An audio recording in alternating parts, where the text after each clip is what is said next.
We'll start by asking you to identify yourself and where you traveled from to come to the World Forum for Democracy. Okay, my name is Chiziterem, Precious ONYENEKWE, and everybody calls me Chizi. I came from Kwale in Delta State, Nigeria, for the World Forum for Democracy. I'm a youth delegate with the World Forum for Democracy, the youth department under the Council of Europe. So I traveled from Kwale in Delta State to Lagos, and I spent 14 hours on the road. Then I processed my visa and stuff and took a flight from Lagos to Turkey, to Basel, and then finally Strasbourg. And can you outline what are the main environmental challenges you face at home in Kwale? The main environmental challenges we face at home in Kwale is that we have a lot of pollution going on by the drilling of crude oil, because Kwale has crude oil and there are companies there that are drilling the oil. And so there's a lot of gas flaring, pollution of the waters by the oil that comes from the land. And there are also other entities in the region who want their own share of the oil, so they tend to steal the oil. It's called oil bunkering.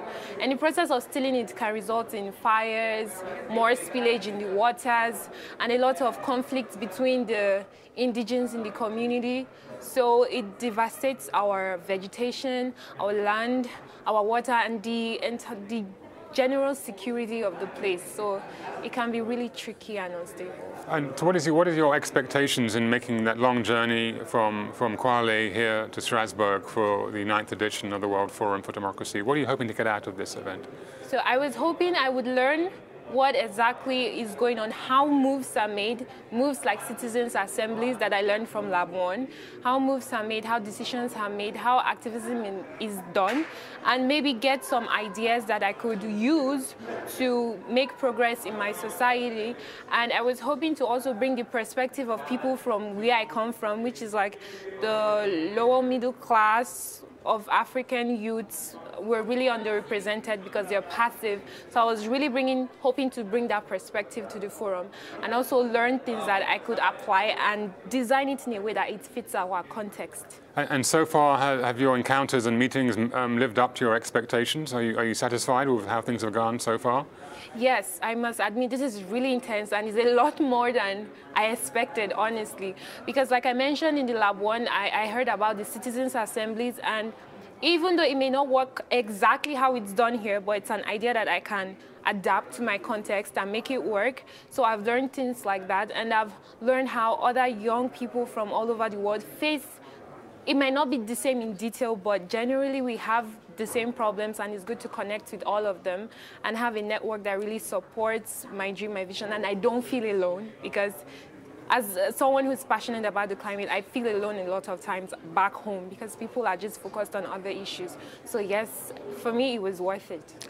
And what are your thoughts on the central theme of this edition of the World Forum for Democracy, namely, can democracy save the environment? How would you answer that question? Very interesting, honestly. Can democracy save the environment? When I saw the theme, I wasn't really sure, because for me, democracy as it is needs to evolve past the point it is.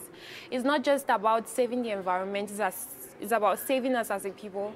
I believe we should democratize democracy. We should develop democracy to come to a point where it's really actually satisfying our needs, and then democracy can save us and the environment, because it's not just about the environment, it's interwoven with other topics like justice, equality and equity, human rights, and democracy has the potential to solve this and save us, save our society, save our planet. But as it is right now, I'm very doubtful of the legitimacy of the current state of democracy. So for me, it's more about the democracy than the environment, but really urgently, because the environment is in a state of urgency. So yes, it's really important. We need to do something fast.